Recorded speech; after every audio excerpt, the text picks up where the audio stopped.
হজ পালনে বিভিন্ন দেশ থেকে মক্কায় কাবা শরীফে জড়ো হয়েছেন লাখো মুসল্লি। ভিন্ন দেশ থেকে এলেও নিজের ভাষায় যে কোনো তথ্য জানতে পারবেন মুসল্লিরা। এসব প্রশ্নের উত্তর দিবে বাংলা সহ 11টি ভাষা জানা এক বিশেষ রোবট।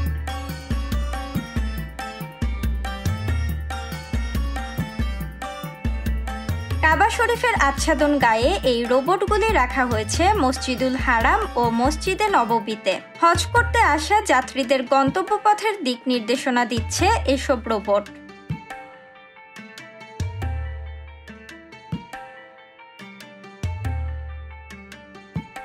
এছাড়াও দর্শনার্থীদের ভাষায় হজের আচার অনুষ্ঠান নিয়ে যে কোনো প্রশ্নের উত্তর দিচ্ছে রোবটগুলি।